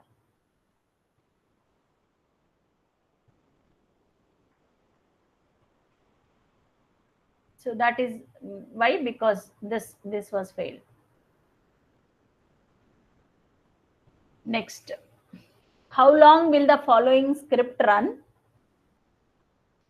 Dollar explanatory expands the PID of most recently executed background command. Provide the answer in the integer format. For I in 6 to 15. So it starts from 6 and run I value up to 6, 7, 8, 9, up to 15 it will take. So what it is doing in the loop, sleep 3, it will create a process and that process it is executed in the background. And means it is executed in the background. That sleep process is executed in the background. And next, again it is creating another process, sleep 1, and kill dollar explanatory. That means, see here, immediately in the second millisecond, it starts the another process and kill the background process. What is the process that is running in the background? Sleep 3. This process is running in the background, so this will be killed. This will be killed. So by the time this command executes once, both will be completed. This will be completed and this will be killed. So no waiting processes inside. So this is the end of the for loop. So I value will be taken as a 7. Again it will be repeated 8. So how many times this loop will run?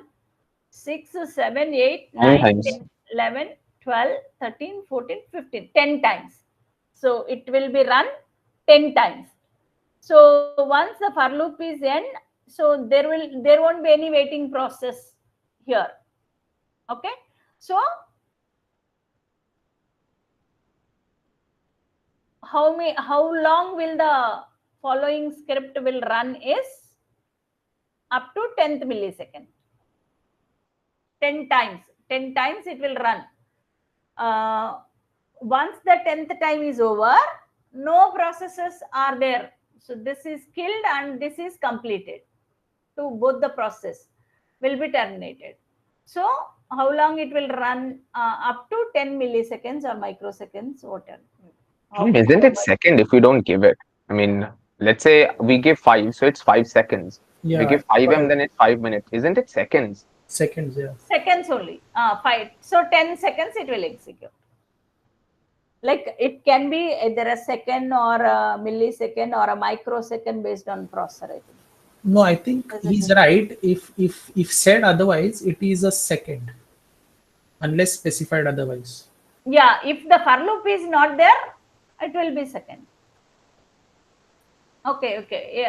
No, I'm saying the sleep command. Timer. Yeah, time. Irrespective of whether the units are not specified, then it is seconds, I think, by default. Seconds only. Okay. So after 10 milliseconds, it will close. Ma'am, what is the function of single and dollar explanatory? No, ma'am, that after sleep 3 single and this is background. You are running this process in the background. To run a particular process in the background, we use this and symbol. Okay, ma'am, got it.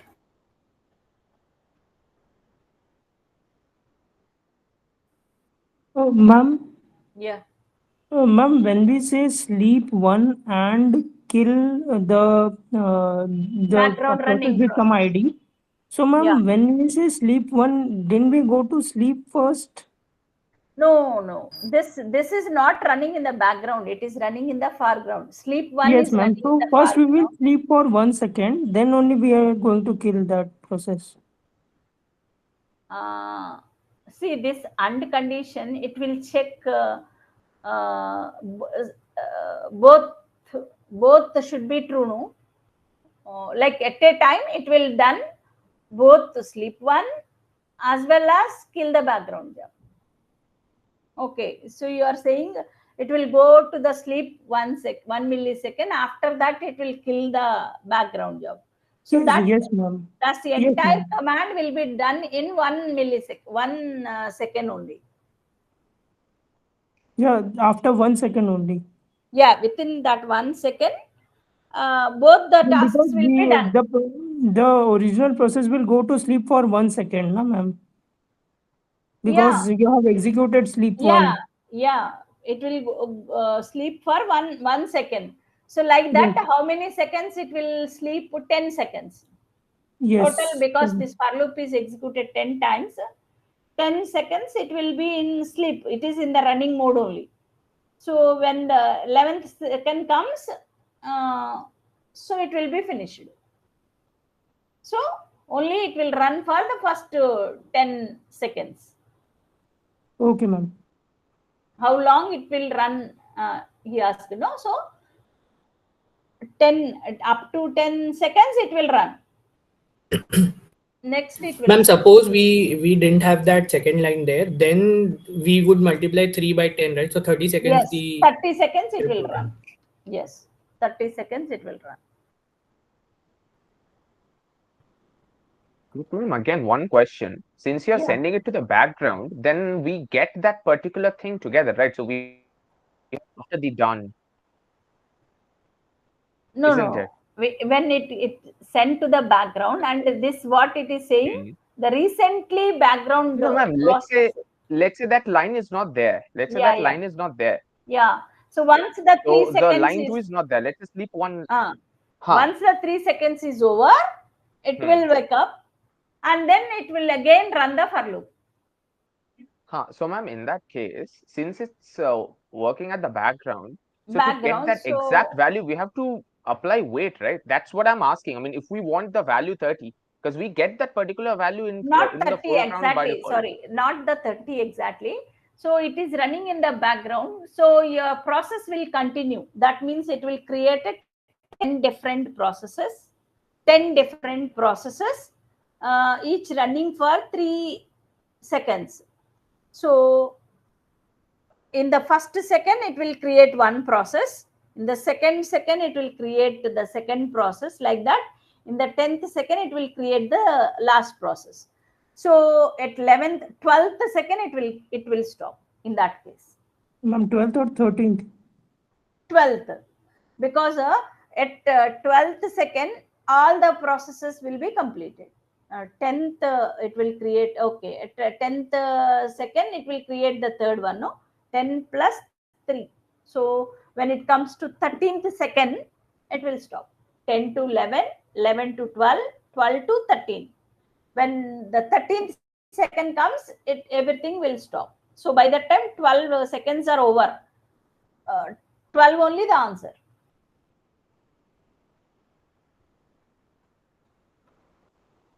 Okay. I'm not getting, like, I ran this sh file, and the real I ran it with time dot slash sh file name, so it's giving me 8.907 seconds. Like real. that is milliseconds value, I think. Like with depends on your processor speed and all. So here physically we count the second value. This second it should be 12 seconds. In case the second line is not there. Yeah, in case the second line is not there. So you are saying, wait, I think Yeah, step is there. I have pasted the output in chat. I think it is there here. Yeah. Okay, it is okay. Wait. Yeah, this was the output which I got after running time and then. So 9 seconds you can take it as. This is a processor.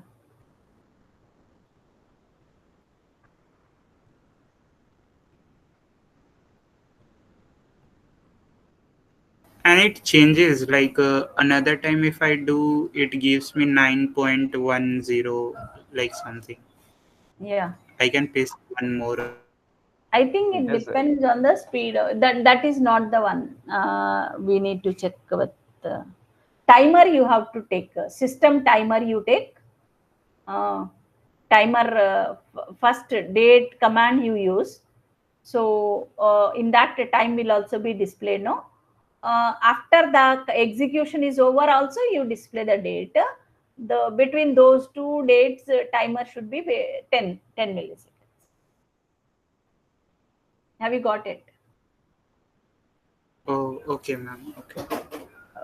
Before running this, you print the date command, display the date, echo date.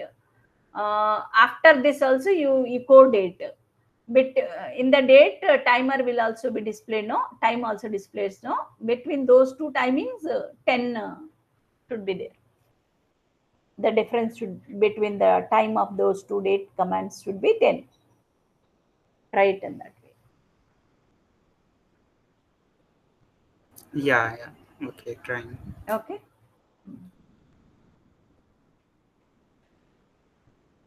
Yes, ma'am, you are correct. It's a 10-second difference. Yeah, 10 seconds.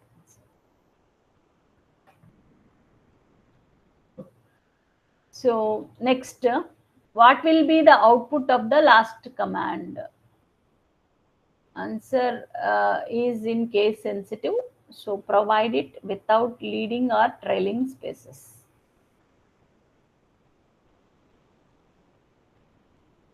Cat data.txt. So the data.txt file contains hello world. Cat data.txt. So hello world is passed as an argument to while read, or so it will read the entire line hello world. Echo line percentage space star. Okay, so what this percentage will do, no, after the percentage, whatever pattern that we found, that is removed from the end of the line. The pattern, that percentage symbol, what it will do is, it will search for the pattern. After percentage will have the pattern, line percentage pattern. Pattern here it is given is space followed by this star is a meta character. It matches many number of characters, many symbols. Okay, so that means from the end of the file it will work. So from the end of the file it will match till it encounters a space. So because here after space followed by any number of characters, that means it will match with the world. It will match with the world space world. So that gets removed. It will remove percentage symbol. It will remove that pattern from this line and then displays. So that means you will get the output as hello. Your output will be hello. Okay. So I think it is there. We'll see the. It's the shortest suffix. Can't we say that? It is percentage. Let's say we have a dot. Let's say we have a dot as the separator thing. Here you have a space. So if we give a single percentage, so it would just find the shortest. Shortest means, let's say, as you said, let's say we had hello space world space again something. So it would have printed hello world only. Hello world. It will print hello world. If so you have a world suffix, after world, suppose if you have a space. So from the end, it will match till this pattern occurs. Space pattern. See, multiple characters preceded by space. So hello space world space some text means that some text will be removed. Hello world will be left out. Okay, we'll execute it. Yeah, the pattern will be processed from the rightwards of the line. From the right end of that word till the pattern matches. Yes, ma'am.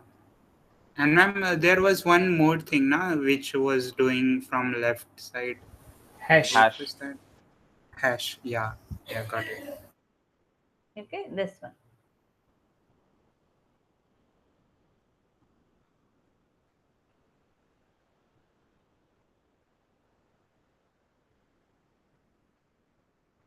So it is displaying only hello. Where did I give the line?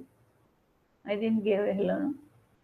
You actually read it from the data.txt. If you see your script, cat Okay. data.txt. So data.txt, I think data.txt contains that. So hello world. Okay. So if we modify data.txt and include one more word,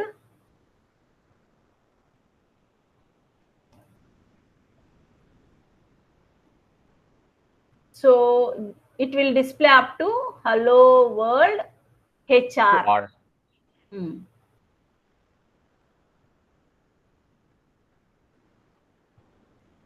If we give double percentage, then it would again print hello, right? Because it's a greedy way. Double, okay. I mean, in the script, if you see line single percentage we have, right? So if we go double percentage, so it would be again the greedy way matching. Greedy way, okay. So only hello would be printed, I guess.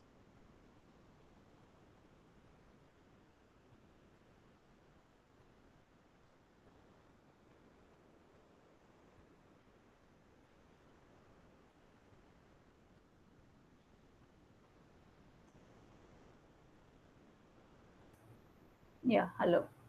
Greedy way. That means it will search till the last space, from the end till the last space, not the greedy way. Greedy means smallest thing it will match. It will match the entire, like till the end.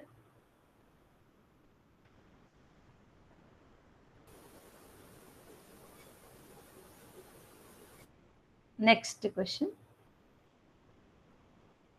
What will be the output of the following script? So this is an AVEX script, and this is the default block. In the default block, what we are doing, we are creating an associative arrays like X. NR is the record number. So it is taking the first record, it is reading the first record, and in the first record, first field is stored in X, second field is stored in Y associative array. Second field is, first field is stored in X associative array with key value as the record number. That means X of 1 equal to $1, Y of 1 equal to $2. When it read the second record, X of 2 equal to $1.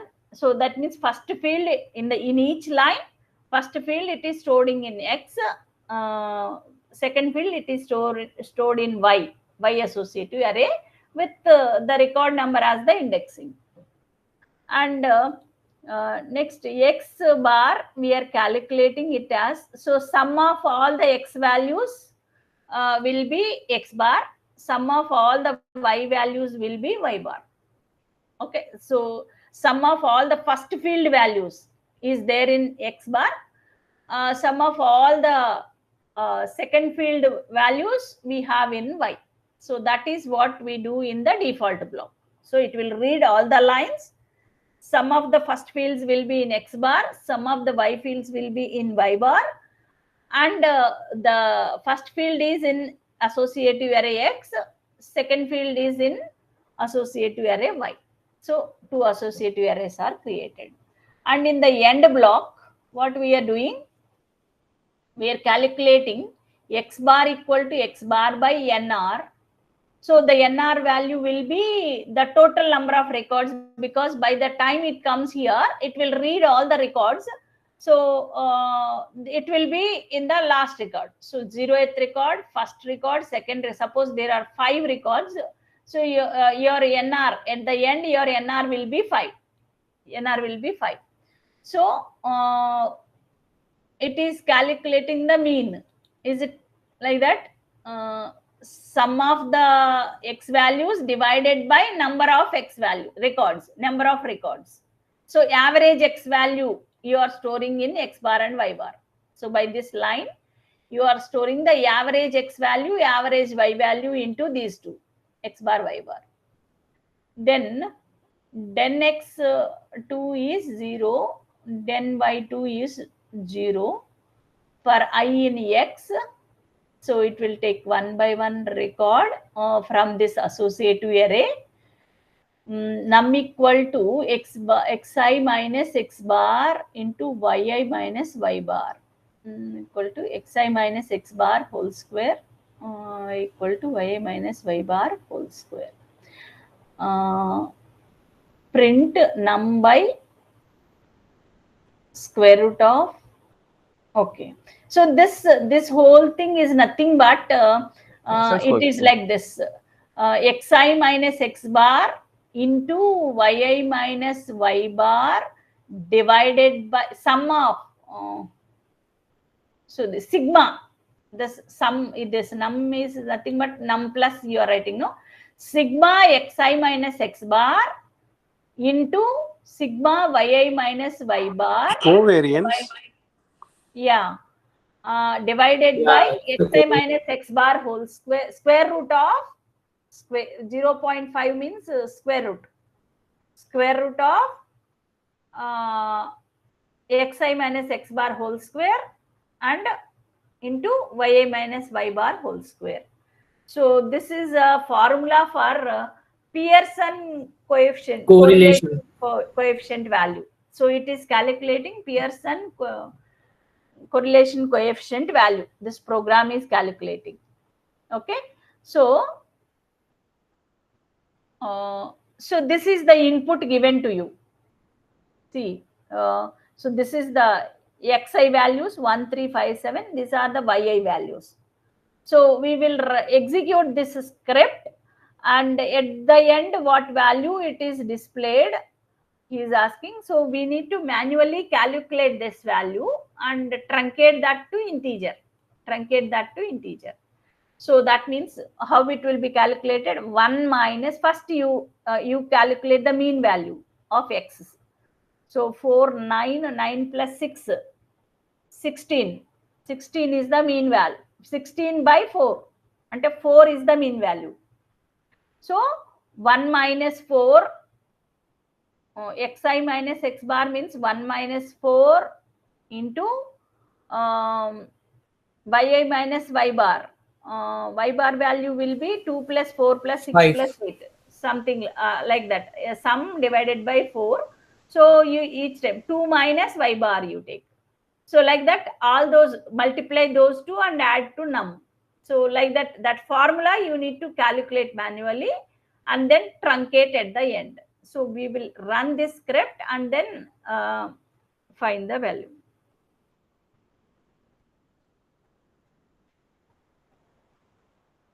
Q, I think it is in.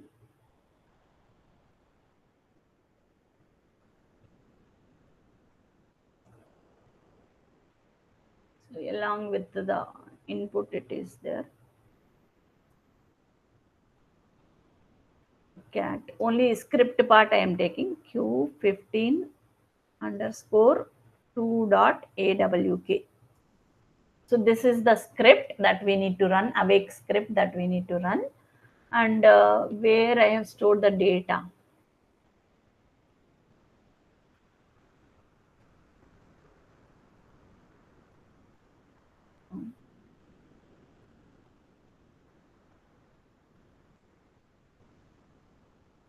Yes, so this is the data file.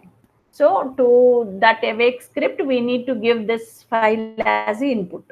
So awk. So we are running like a file, awake minus f q15 underscore 2 dot awk and data2 dot txt. So we got the value as 0.984495. So which the nearest integer for this is 1. So the answer is 1. So you are asked to convert that to integer format. So answer is 1. Okay. Just one thing, if you could just go down to the code, what is it EOF there?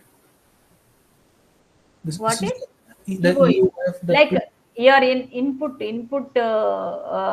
terminators, but this EOF means is that where till the the, file ends? yeah, end of the file. Okay, and that 1, 2, 3, 4 is like a separate thing they've given, right? Yeah.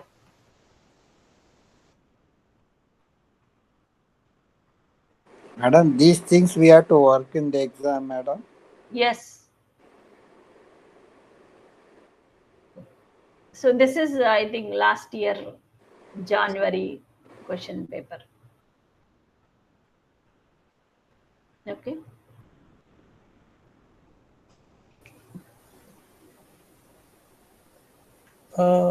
Ma'am, Yeah. I just wanted this clarification.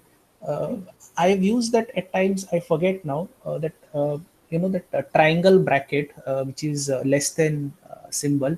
If you use it 3 times, it takes directly a line from a file. Is it? And Yes, it will read from a file. okay, it'll read from a file line by line. Correct? Yeah, line by line. Yes. And 2 times then, if it's given twice. Single time also same. No, Two. 2 and 3, both of them are different. I keep forgetting this again and again. 3 times, I think, is a file. Twice. Single time and 3 time both are same. Oh, is it? Single time also it will read line by line Yeah. from the file, from a given Yeah. file. Yeah, because even in the example also we have seen, no, in the present. No, that was Code. 2 times, no? No, single time only. Less than means single. It will read input redirection. So it will read from that file line by line. You know, somewhere I forget where it was, but there was a difference between reading it twice and thrice, something like that. Okay, we'll check it. We'll check it.